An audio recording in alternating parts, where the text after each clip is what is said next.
is, because that's what we're going to display. And then we've saved the previous seg ID. I forgot what we use that for. We'll find. And then we've closed the reader back up.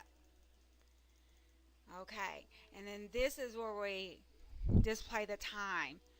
Total seconds, decimals. Alrighty, we're going to save that. We're going to close it.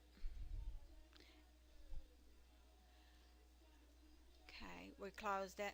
Now I'm trying to decide if we want to go ahead and create a first time record or not. We may as well.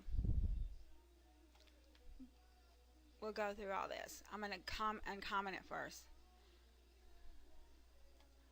Uncomment. And what we've done here is we said, well, if ix is equal to 0, then we're going to display 0 in that text field. We've created our OLDB1 connection. You know, I'm hoping y'all don't get to see some of my error message. Yes, but you do. If you goof things up, you will get an error message.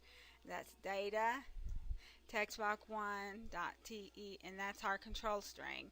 So since it's we can move this back to the top line since it's short. Now then we created our new command to insert a seg record. What I'm going to do is I'm going to try to copy and paste this into the description if it'll take it, okay? But in the insert, we're saying insert into seg, and then we're saying PREID, week, seg ID, in out, completed, type, int date, int time, and then we give it our values. And our values are the whatever's in the text box for the PREID, that PCG week, which we've used that function again. 1 for the first seg record, it's in.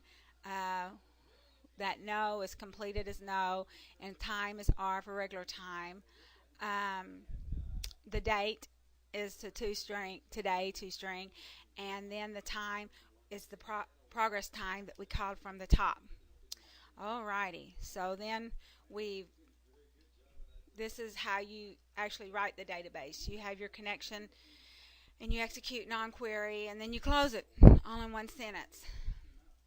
And then it sends me a message box that says first time record created. And at work I had a problem with people leaving that text box up, and so I just changed it to a message at the bottom so they don't get the message box anymore. And then I made the name box not visible, and I changed the PRE text box back to spaces.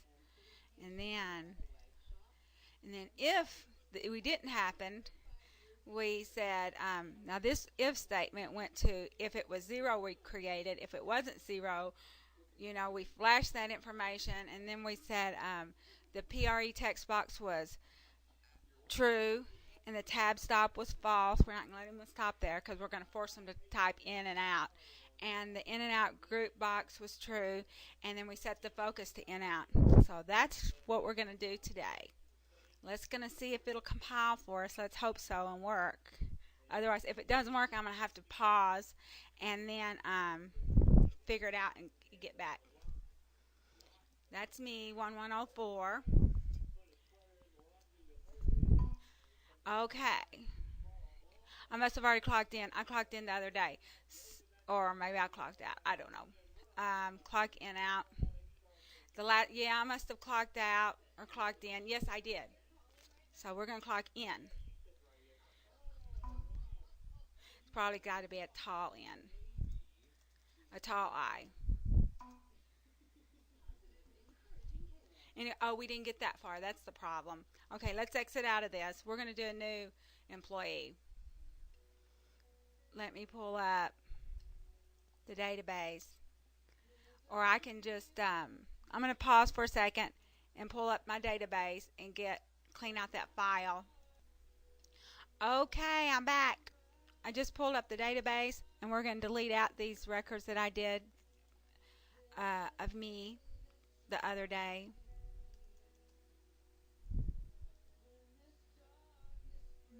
Delete. Okay, so they're both out. So we're going to close that down. Yes, save changes. And going delete that. Okay, now we're going to try this again. Let's see, 1104. It says my first time record's created. Alrighty. So anyway, that's what we're going to do today. I hope you can understand this tutorial, and y'all have fun programming.